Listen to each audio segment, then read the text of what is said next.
Welcome my dear student. আজকে আবার তোমাদের দ্বিতীয় ক্লাস নিয়ে হাজির হচ্ছি সলিড স্টেটে। বিগত দিনের পড়াগুলো আশা করি তোমরা বুঝতে পেরেছ, আর যদি বুঝতে না পেরে থাকে তাহলে ভিডিওগুলো বারবার দেখো, প্রয়োজনীয় তথ্যগুলিকে খাতায় লিখে রাখো আর বারবার দেখতে থাকো। আর হ্যাঁ, বিগত দিনের ভিডিওগুলো হয়তো তোমাদের পরীক্ষার জন্য খুব একটা কার্যকরী নয়, তবে চ্যাপ্টারটা বুঝে নেওয়ার জন্য, পুরো চ্যাপ্টারটার জন্য কিন্তু সেগুলো তোমাকে বুঝতেই হবে। কেন বিগত দিনের পড়াগুলো যদি না বুঝে থাকে তাহলে আজকের পড়াগুলো আমরা বুঝতে পারবো না, আর আজকে না পারলে পরের ক্লাসগুলো হয়তো আমরা বুঝতে পারবো না। তো যাই হোক, তোমরা সেগুলোকে মন দিয়ে দেখার চেষ্টা করবে। তো আজকে আমি শুরু করব কেলাস, জালক, জালক বিন্দু, একক কোষ, ব্রেভিয়াস ল্যাটিস, এগুলো সম্বন্ধে আজকে জানব। প্রথমে আমরা নিব যেটা, সেটা হচ্ছে কেলাস।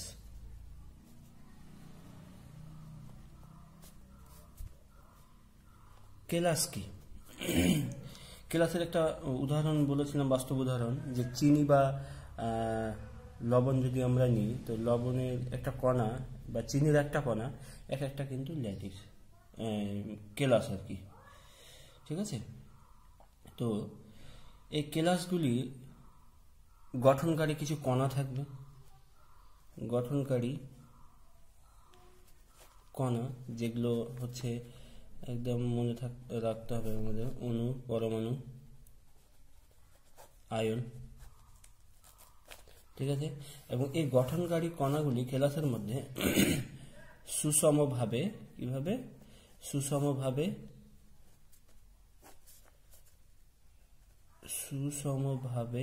এবং পর্যায়ক্রমে বিন্যস্ত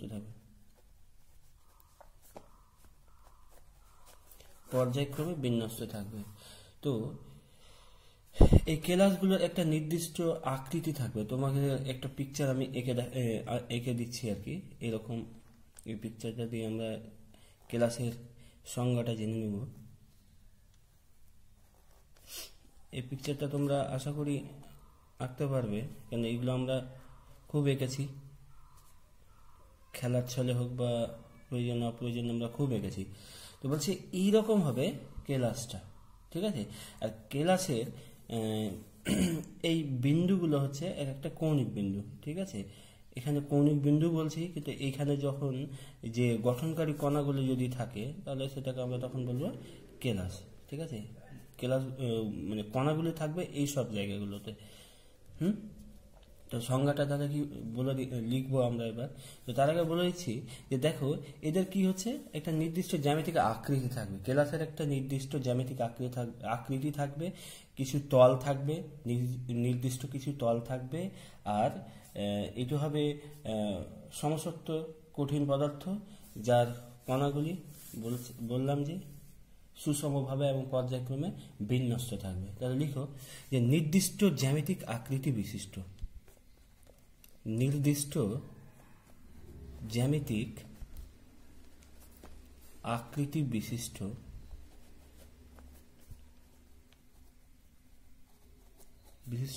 ও নির্দিষ্ট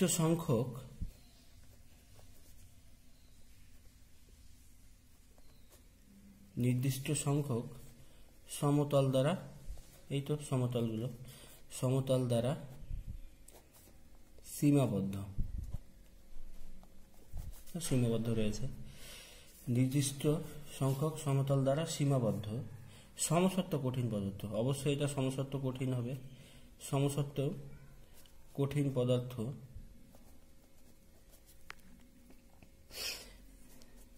যেখানে গঠনকারী কণাগুলি মানে অণু, পরমাণু, চলে আসলে কথাটা, অণু, পরমাণু, আয়ন, কণাগুলি কিভাবে থাকবে, সুষমভাবে এবং পর্যায়ক্রমে বিন্যস্ত থাকে। থাকে তাকে কেলাস বলে। মনে থাকবে? তো এই হলো আমাদের কেলাসটি। ঠিক আছে, এবার আমরা যেটা দেখব যে এই কেলাসটিকে চিনে নেওয়ার জন্য আমরা কিছু এই কেলাসের প্রয়োজনীয় পদ ব্যবহার করব, যে পদগুলি দ্বারা আমরা এই কেলাসটাকে ভালোভাবে চিনে নিতে পারবো। তো এরপর আমরা দেখব কেলাস সম্পর্কিত কিছু পদ। আবার সেই কেলাসের চিত্রটা আমরা এখানেই এইটা দিয়ে আমরা বুঝে যাব বারবার। এটা কিন্তু আমাদের আঁকতেই হবে, কারণ এই কেলাসটা দিয়েই আমাদের অ্যাকচুয়ালি এটা হচ্ছে ত্রিমাত্রিক বিন্যাস একটা কেলাসের। ঠিক আছে, তো কেলাসের যে প্রথম টার্মটি আসবে সেটা হচ্ছে পৃষ্ঠতল। পৃষ্ঠতল কোনটাকে বলবো? বলছে একটি কেলাস কতগুলি তল দ্বারা গঠিত, সেই তলগুলো তাদের পৃষ্ঠদেশ পর্যন্ত সীমাবদ্ধ। ঠিক আছে, পৃষ্ঠদেশ পর্যন্ত সীমাবদ্ধ। আমি এখানে এটাকে আরেকটু বাড়িয়ে নিচ্ছি।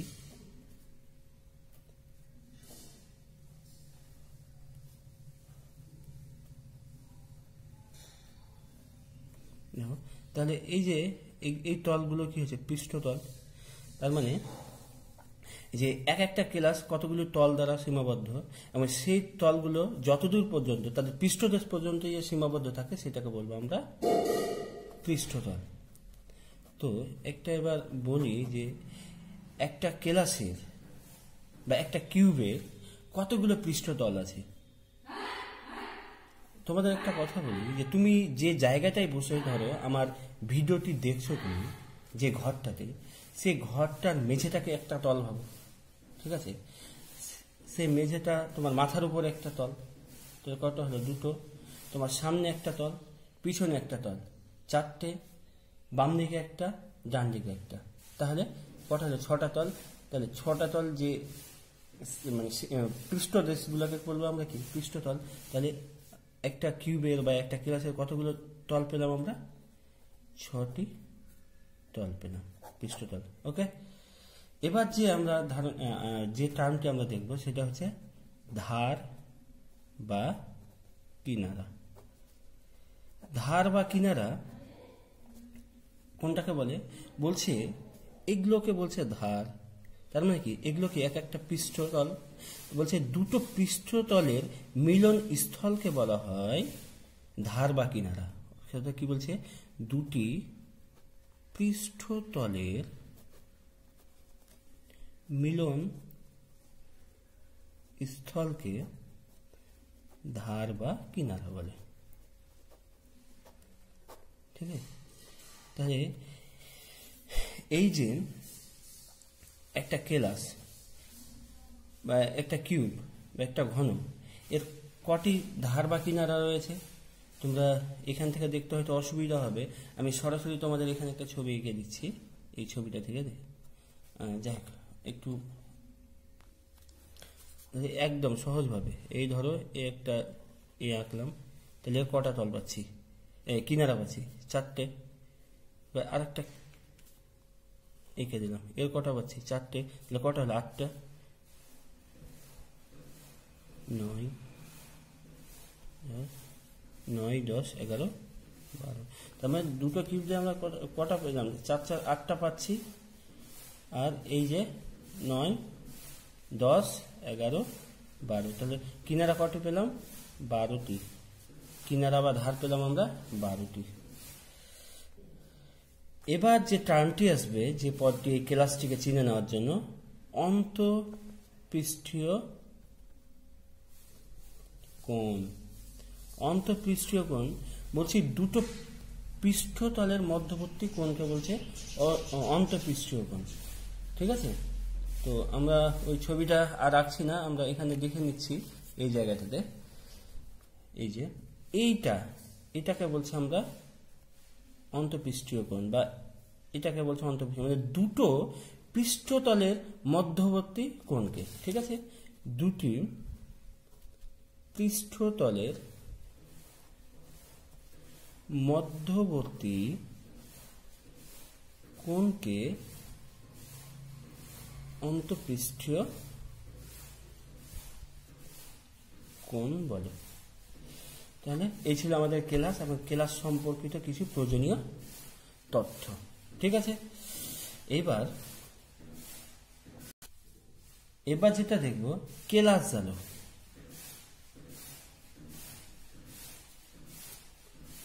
ঠিক, কেলাস জালক। কেলাস জালকটা পাওয়া যায় তার অরিজিনাল কেলাস থেকে। কিরকম? ধরো আমরা কঠিন পদার্থের কেলাস, যেমন শুষ্ক বরফ নিলাম। শুষ্ক বরফ এর সংকেত কি? CO2। ঠিক আছে, বলছি এই কেলাসটিকে আমরা এভাবে এঁকে দিলাম। আগে বলছি মানে কেলাস জালকটা কি করে আসে সেটা বলার জন্য আমাকে এই ছবিটা আবার আঁকতেই হবে।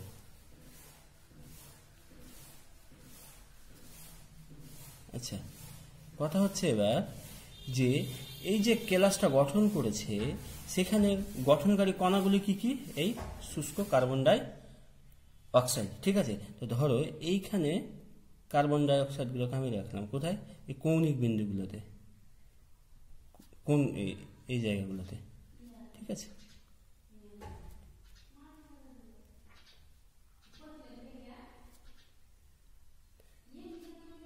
আমাদের বুঝতে হবে, এই হলো কথা। তাহলে এটাকে বলবো আমরা কেলাস। ঠিক আছে, এটাকে বলবো আমরা কেলাস, তাহলে যেখানে মূল কণাগুলি উপস্থিত থাকবে, তাহলে এটাকে বলছি কেলাস। এবং এই কেলাস গঠনকারী কণাগুলির পরিবর্তে এই জায়গাতে যদি আমরা এই কণাগুলির পরিবর্তে যদি আমরা বিন্দু দেই, প্রত্যেকটা কেলাসের কোণগুলোতে আমরা বিন্দু দ্বারা প্রকাশ করছি, তাহলে এটাকে বলবো কেলাস জালক। ঠিক আছে, তাহলে কেলাসটা কি হচ্ছে? অরিজিনাল যৌগটি, আর কেলাস জালকটা হচ্ছে কাল্পনিক। এটা হচ্ছে কেলাস জালক, এটা হচ্ছে অরিজিনাল, আর এটা হচ্ছে হাইপোথেটিক্যাল। ঠিক আছে, তো তাহলে কেলাস জালক কাকে বলবো? সংজ্ঞাটা এবার লিখে নিই যে কেলাস গঠনকারী কণাগুলির কোনগুলো? অনুপরমাণু। এই কথাটা আমাদের ভুলতে হবে না কিন্তু, অনুপরমাণু বা আয়ন।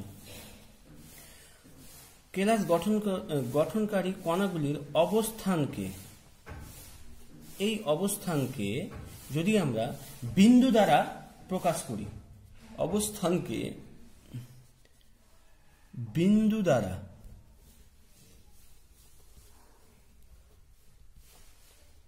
প্রকাশ করলে যে ত্রিমাত্রিক জালক সৃষ্টি হয়, কেলাস গঠনকারী কণাগুলির অনুপরমাণু আয়ন অবস্থানকে বিন্দু দ্বারা প্রকাশ করলে যে ত্রিমাত্রিক জালক সৃষ্টি হয় তাকে কেলাস জালক বলে। ঠিক আছে, তাকে কেলাস জালক বলে। তার মানে আমরা কি দেখলাম যে কেলাসটা হবে যৌগটির অরিজিনাল ফিগার, আর কেলাস জালকটা হবে এই অরিজিনাল ফিগারের কাল্পনিক ফিগার। ঠিক আছে, এই হলো আমাদের কেলাস জালক। এবার আমরা দেখব জালক বিন্দু। জালক বিন্দু তার মানে কি? জালক বিন্দুটা কোনটা হবে? এই যে কেলাস গঠনকারী কণাগুলিকে যে বিন্দু দ্বারা প্রকাশ করা হলো, একটু আগে আমরা দেখলাম যে বিন্দু দ্বারা প্রকাশ করা হলো, এই প্রত্যেকটা বিন্দুকে বলা হয়, এই প্রত্যেকটা বিন্দুকে বলা হয় জালক বিন্দু। ওকে, তার মানে কেলাস গঠন করতে মানে এই কাল্পনিক ফিগারে কণাগুলির পরিবর্তে যে আমরা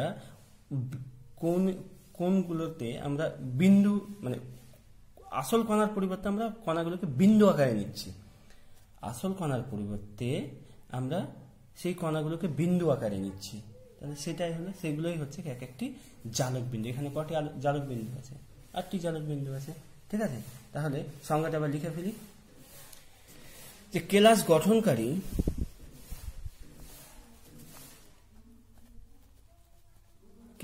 গঠনকারী কণাগুলিকে যে বিন্দু দ্বারা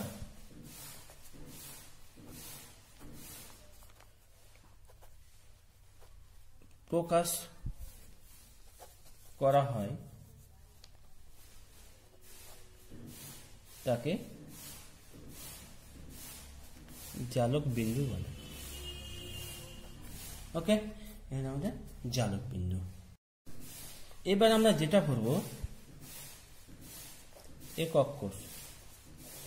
একক কোষটা কি বলছি যে একটি কেলাসের ক্ষুদ্রতম মৌলিক বিন্যাস।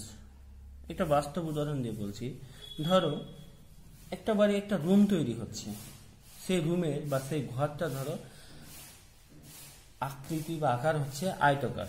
ঠিক আছে, এবং সেই ঘরটা তৈরি হয়েছে, ভালো করে শুনে, এই ঘরটা তৈরি হয়েছে কতগুলো ইটের মাধ্যমে। ঠিক আছে, তো ওই ইটের আকৃতি এবং ওই ঘরটির আকৃতি কি সেম? কেন ইটটা হচ্ছে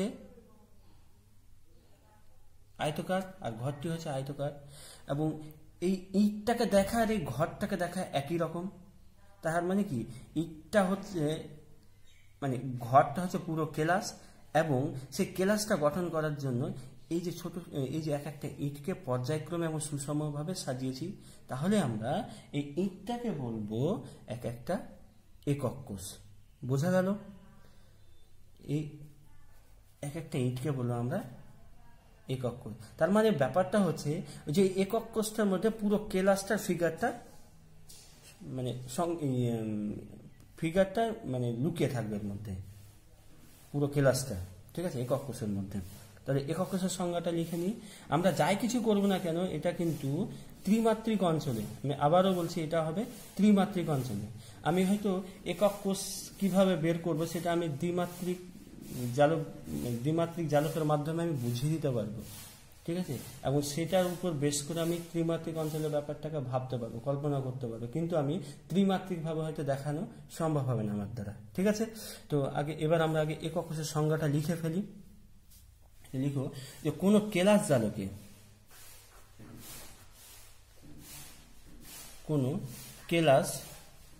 জালকে ক্ষুদ্রতম মৌলিক বিন্যাসকে ত্রিমাত্রিক অঞ্চলে, কোথায়? ত্রিমাত্রিক, 3 ডাইমেনশনাল স্পেসে, ত্রিমাত্রিক অঞ্চলে সুষমভাবে, ওই যে পরপর, সুষমভাবে ও পর্যায়ক্রমে সাজালে যে কেলাস গঠনকারী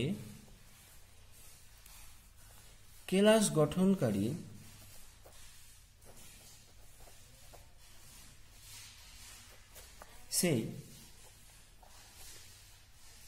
ক্ষুদ্রতম মৌলিক বিন্যাসকে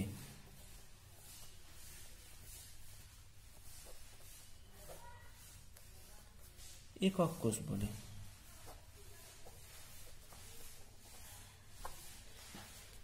ঠিক আছে, তাহলে একক কোষটা হবে কি?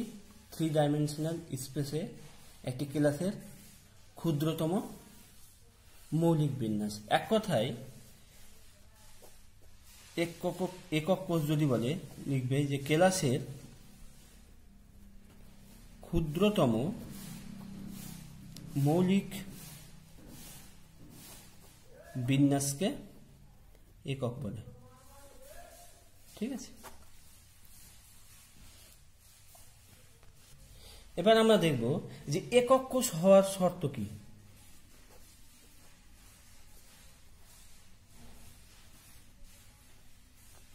আমি আগেও বললাম, আবার এখনো বলছি যে আমি 3 ডাইমেনশনাল স্পেসে একক কোষকে আমি বোঝাতে পারবো না, তবে 2 ডাইমেনশনালি মানে দ্বিমাত্রিক জালকের মাধ্যমে আমি বোঝাতে পারলে আমি 3 ডাইমেনশনালটা বুঝে যাবো, মানে ত্রিমাত্রিক জালকের একক কোষটাকে আমরা বুঝে যাব। ঠিক আছে, তো একক কোষ আর প্রথম শর্ত হচ্ছে যে কেলাসের আকৃতি, একটু আগে যেভাবে আমি ঘরের উদাহরণটা দিলাম যে এইভাবে ইটগুলো সাজানো পর্যায়ক্রমে সাজালে একটি ঘর তৈরি হবে, তো কি বলছে যে কেলাসের আকৃতি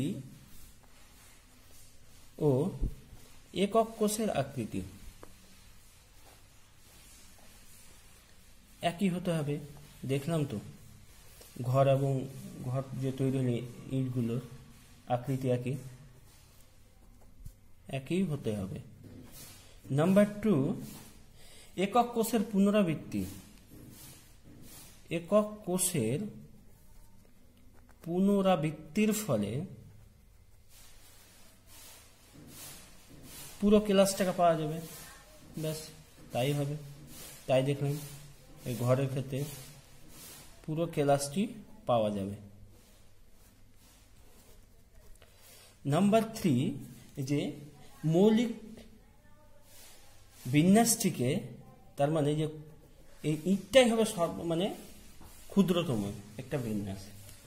ঘরটির ক্ষেত্রে আমরা ইটটাই ছিল আমাদের কি ক্ষুদ্রতম বিন্যাস, কারণ ইটটাকে ভেঙে দিলে কি হবে, আবার হয়তো বড় ক্ষেত্র হয়ে যাবে, তো সেটা না, মানে ওই ইটটাই হলো তার ক্ষুদ্রতম মৌলিক বিন্যাস। ঠিক আছে, তাহলে মৌলিক বিন্যাসটিকে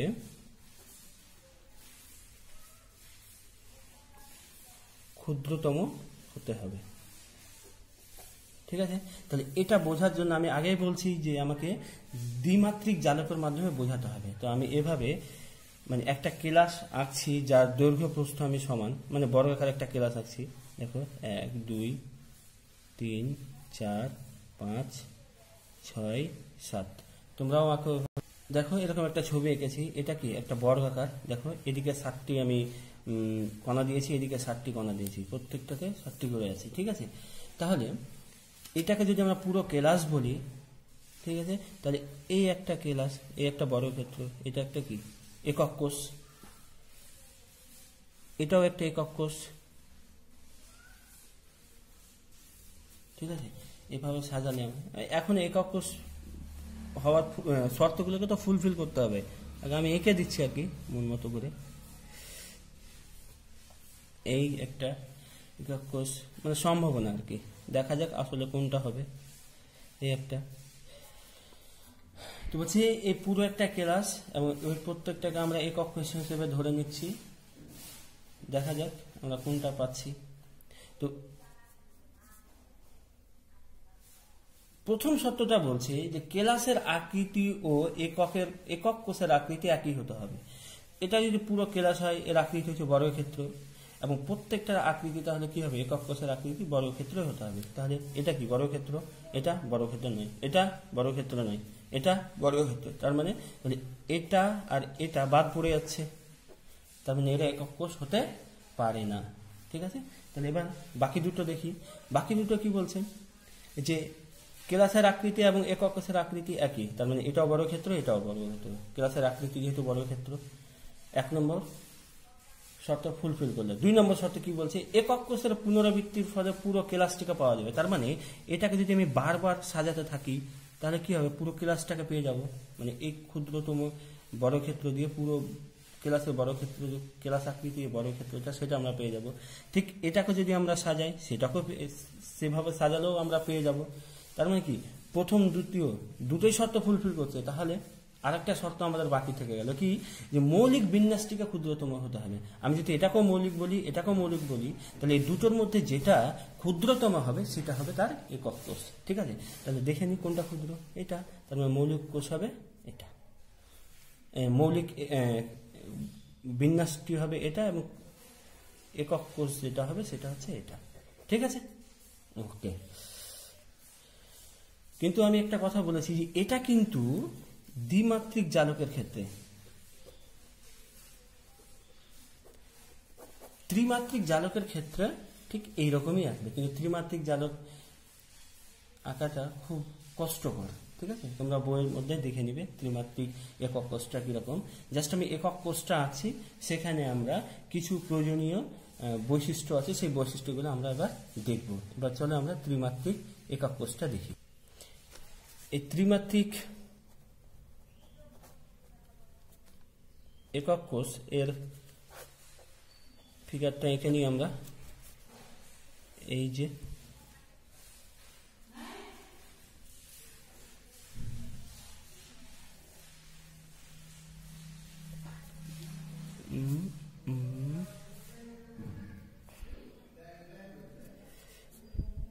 এই ধরো, এটা হচ্ছে এ বাহু অক্ষের দূরত্ব, এটা হচ্ছে বি অক্ষ, এটা হচ্ছে সি অক্ষ। এটাকে যদি এক্স অক্ষ ধরি, এটাকে যদি ওয়াই অক্ষ ধরি, এটাকে যদি জেড অক্ষ ধরি, ঠিক আছে, ধরে নিলাম। আর এগুলো হচ্ছে এ এক একটা ধার, এটা হচ্ছে এ। তাহলে এদের মধ্যে মধ্যবর্তী কোণগুলোকে আমরা ডিনোট করি, বলছি এই কোণগুলোকে আমরা ফিক্সড করে দিলাম। ঠিক আছে, তাহলে এ বি সি এরা হচ্ছে কি, এটা হলো অক্ষীয়। এটা কিন্তু কাজে দেবে যখন আমরা ব্র্যাভিয়াস ল্যাটিসটা করবো আর কি, অক্ষীয় দূরত্ব। আর এই কোণটা বি এবং সি এর মধ্যে কোণকে বলছে আলফা কোণ, সি এবং এর কোণ মধ্যবর্তী কোণকে বলছে আমরা বিটা কোণ, আর এ এবং বি এর মধ্যবর্তী কোণকে বলছে গামা কোণ। তার মানে আলফা বিটা গামা এরা হলো অক্ষীয় কোণ বা অন্তঃপৃষ্ঠীয় কোণ। ঠিক আছে, অক্ষীয় কোণ। এর মাধ্যমে আমরা ব্র্যাভিয়াস ল্যাটিসটাকে পরে আমরা দেখে নিব। ঠিক আছে, তো এখন আমরা যেটা দেখব একক কোষের প্রকারভেদ।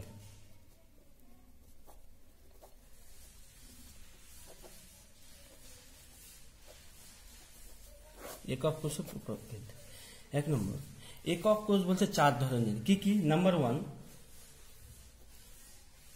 সরল ও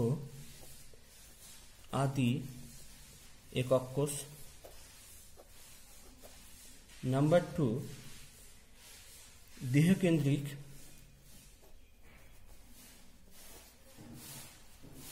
একক কোষ। নাম্বার 3 পৃষ্ঠকেন্দ্রিক একক কোষ। নাম্বার 4 প্রান্তকেন্দ্রিক একক কোষ। এই হলো 4টা একক কোষ। ঠিক আছে, সরল বা আদি একক কোষ, দেহকেন্দ্রিক একক কোষ, পৃষ্ঠকেন্দ্রিক একক কোষ এবং প্রান্তকেন্দ্রিক একক কোষ। এগুলো আমরা পরে আলোচনা করব, খুব দরকার, গুরুত্বপূর্ণ হবে। এবার একটা জিনিস আমাদের থেকে যাচ্ছে আজকে, সেটা হচ্ছে ব্র্যাভিয়াস ল্যাটিস।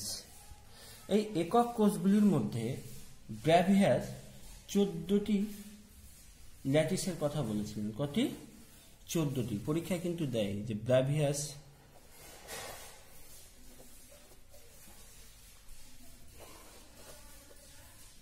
ল্যাটিসের সংখ্যা কত? 14টি। এটা পরীক্ষা দেয়।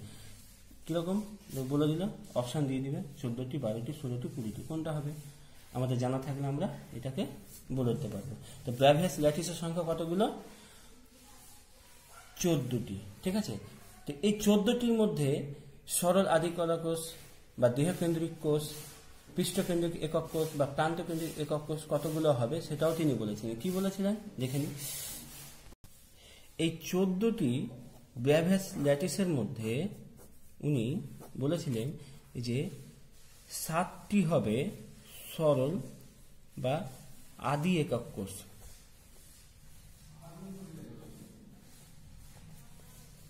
3টি হবে দেহকেন্দ্রিক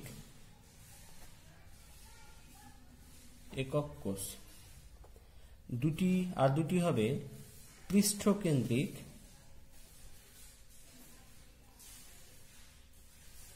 একক কোষ, আর বাকি 2টি হবে প্রান্তকেন্দ্রিক একক কোষ। ঠিক আছে, তাহলে টোটাল কতগুলো হচ্ছে 14টা হয়ে যায়, 7 3 10 2 10 দিয়ে 12 দিয়ে 14, তাহলে এই 14টি হবে ব্রাভিয়াস ল্যাটিস, তার মধ্যে 7টি হবে আদি বা সরল একক কোষ, দেহকেন্দ্রিক একক কোষ 3টি, পৃষ্ঠকেন্দ্রিক 2টি, আর প্রান্তকেন্দ্রিক একক কোষ হচ্ছে 2টি। ব্রাভিয়াস এই 7টি আদি কলা কোষের মানে কি জন্য এরকম হচ্ছে, 7টি আদি এবং বা সরল একক কোষ তৈরি হচ্ছে, তার তিনি কিছু কন্ডিশন দিয়েছিলেন। সেই কন্ডিশনগুলো কিন্তু পরীক্ষায় দেয়, ঠিক আছে, বলে দিব এই কন্ডিশনগুলো। তো বলছে এই যে সরল আদি একক কোষটি কোনটি, কি ধরনের হবে, কি ধরনের সরল আদি কোষ হবে, বা এই ক্রিস্টাল সিস্টেমটি কি ধরনের ক্রিস্টাল সিস্টেম, এরকম হয়তো কোশ্চেন আসবে। তো এবার দেখা যাক আমরা সেটা নিয়ে এবার পড়ব। তো তার আগে আমরা এরকম ওই ফিগারটি এঁকে নিচ্ছি, ওই ত্রিমাত্রিক ক্রিস্টাল একক কোষটি আর কি, একটু আগে যেটা আঁকলাম।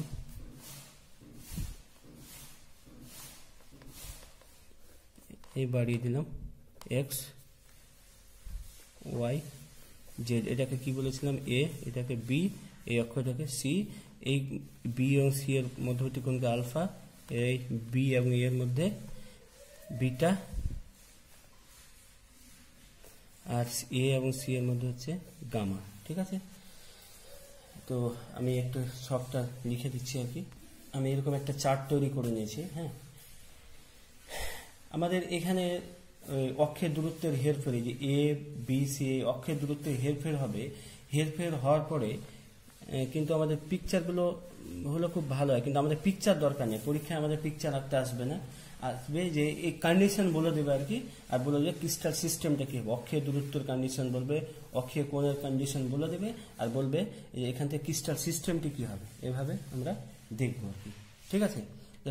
প্রথমে এই অক্ষীয় দূরত্বটা দিয়েছে, যে বলছে যে অক্ষীয় দূরত্ব এ এর সাথে বি এবং সি, এই 3টি অক্ষীয় দূরত্ব মানে এ বি সি সমান, এবং কোণগুলি আলফা বিটা এবং গামা, আলফা বিটা গামা এদের প্রত্যেকেরই কোণ হবে 90 ডিগ্রি। বলছে এরকম যদি কন্ডিশন থাকে তাহলে এই সিস্টেম ক্রিস্টাল সিস্টেমটি হবে কিউবিক মানে সরল, যেটা আমরা পেয়ে থাকি আর কি, কিউবিক সিস্টেম, এরকম একটা কন্ডিশন পেলাম।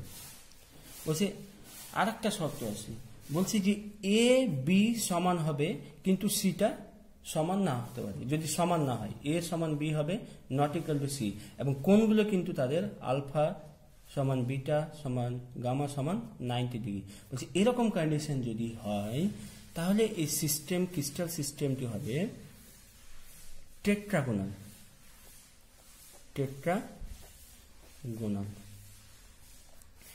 এইগুলো 2 নম্বর কন্ডিশন। 3 নম্বর কন্ডিশন কি বলছে, যে A not equal to B not equal to C, বলছে A not equal to B not equal to C যদি হয়, এবং alpha equals to beta equals to gamma equals to 90 degree যদি হয়, তাহলে এই সিস্টেমটা কি বলবো, বলছি এরকম যদি সিস্টেম হয় তাহলে সেটাকে বলবো আমরা অর্থরম্বিক, এই ক্রিস্টাল সিস্টেমটিকে বলবো অর্থরম্বিক। এইগুলো 3 নম্বর।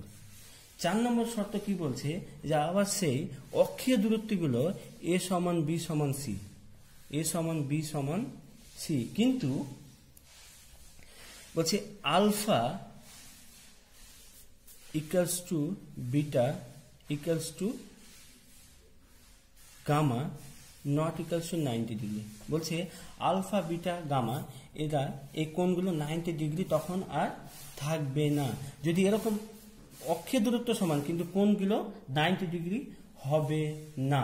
যদি এরকম যদি হয় তাহলে এই কোণ এই ক্রিস্টাল সিস্টেমটিকে বলছে রম্বোহেড্রাল, কি রম্বোহেড্রাল। এই গেল একটা কন্ডিশন। আরেকটা কন্ডিশন কি বলছে, যে বলছে অক্ষীয় দূরত্ব এ সমান বি হবে নট ইকুয়াল টু সি হবে, যদি এ সমান B not equal to C হয়, এবং বলছে যে আলফা এবং বিটা এরা হচ্ছে 90 ডিগ্রি, কিন্তু গামাটা হচ্ছে 120 ডিগ্রি যদি হয়, তাহলে এই সিস্টেমটিকে কি বলছে? বলছে এই ক্রিস্টাল সিস্টেমটিকে বলা হচ্ছে হেক্সাগোনাল, বেঞ্জিনের মতো আর কি। ঠিক আছে, আমাদের আগে বলছি পিকচার নেওয়ার নিয়ে কোনো মাথা ব্যথা নেই, আমাদের শুধু এই কন্ডিশনগুলো মনে রাখবো, এই কন্ডিশন থাকলে কি হবে। ঠিক আছে, এই গেল একটা কন্ডিশন। আরেকটা কন্ডিশন কি বলছেন যে A not equal to B, অক্ষের দূরত্বে A not equal to B not equal to C, এরকম যদি হয় এবং আলফা আর গামা কোণটা হচ্ছে 90 ডিগ্রি এবং বিটা কোণটি হচ্ছে 120 ডিগ্রি, যদি এরকম হয় তাহলে এই সিস্টেমটিকে কি বলছে? বলছে এই সিস্টেমটিকে বলছে মনোক্লিনিক। আমারও এইভাবে করে করে মনে থেকে গেছে, তোমাদেরও থাকবে। ঠিক আছে, চাপ নেওয়ার কিছু নেই। এই কটা জিনিস মনে রাখে যদি আমাদের একটা পরীক্ষার নম্বর যদি একটু বেড়ে যায়, আমি তো জেনে গেলাম যে হ্যাঁ এরকম একটা কোশ্চেন আসবে, তাহলে আমার মনে রাখতে অসুবিধা কি। ঠিক আছে, এবার বলছে যে আবার সেই একই condition, A not equal to B not equal to C, বলছে A not equal to B not equal to C, এরকম যদি হয় এবং বলছে আলফা কোনগুলো বলছে এবার অসমান, alpha not equal to beta not equal to gamma not equal to 90 degree, বলছে এরা তো একে অপরের সমান্তর নয়, বরং কোনগুলো একটা 90 ডিগ্রি হবে না। যদি এরকম হয় তাহলে এটাকে বলা হয়, এই ক্রিস্টাল সিস্টেমটিকে বলা হয় ট্রাই ক্লিনিক। আমি আবার বলছি যে আমাদের ছবি নিয়ে কোনো মাথা ব্যথা নেই, আমাদের এরকম কন্ডিশন বলে দেওয়া থাকবে যে অক্ষের দূরত্বে এই কন্ডিশন, অক্ষীয় কোণের কন্ডিশন এটা, তাহলে ক্রিস্টাল সিস্টেমটি কি হবে? ক্রিস্টাল সিস্টেম এরকম 4টা দিয়ে দিবে, হয়তো 4টার মধ্যে এই কন্ডিশন কোনটাকে ফুলফিল করে তোমাকে বলে দিবে, ধরো এরকম কন্ডিশন বলে দিবে, এই 4টা কন্ডিশন, একটা কন্ডিশন বলে দিবে, এরকম 4টা অপশন বলে দিবে। ঠিক আছে, 4টা অপশনের মধ্যে যেটা ফুলফিল হবে সেটাই। এইভাবে আমাদের এই 7টি সরল বা আদিকোষের আমরা ফিগার এইভাবে দেখতে পাবো এবং ক্রিস্টাল সিস্টেমগুলো হবে এইরকম। তো আজকে এই পর্যন্ত। প্রিয় ছাত্রছাত্রীরা, তোমরা জানাও তোমাদের কমেন্টে মতামত কি হবে, কমেন্ট করে জানাও। আর ভিডিওগুলোকে তোমরা পজ করে করে যতটুকু প্রয়োজন সেগুলোকে তোমরা লিখে নেবে। এই যে যতগুলো আমি লিখালাম, সংজ্ঞাগুলো লিখালাম, এগুলো কিন্তু পরীক্ষায় আসতে পারে। ঠিক আছে, এই জন্য বলছি যে আগের দিনের পড়াগুলো অতটা ইম্পর্টেন্ট নয়, কিন্তু আজকের যে পড়াগুলো সেগুলো খুবই ইম্পর্টেন্ট এবং সেগুলো খাতায় লিখে লিখে তোমরা মনে রাখবে, মুখস্থ করে বোঝার জিনিসগুলোকে বুঝে নিবে। ঠিক আছে, তো অল দ্য বেস্ট, তোমরা ভালো থেকো, পরের ভিডিও আবার দেখা হবে। আজকের মতো এইখানে, ধন্যবাদ। আর হ্যাঁ, তোমরা গ্রুপে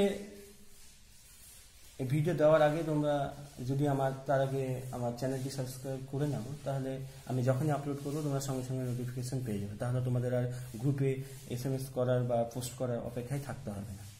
ওকে।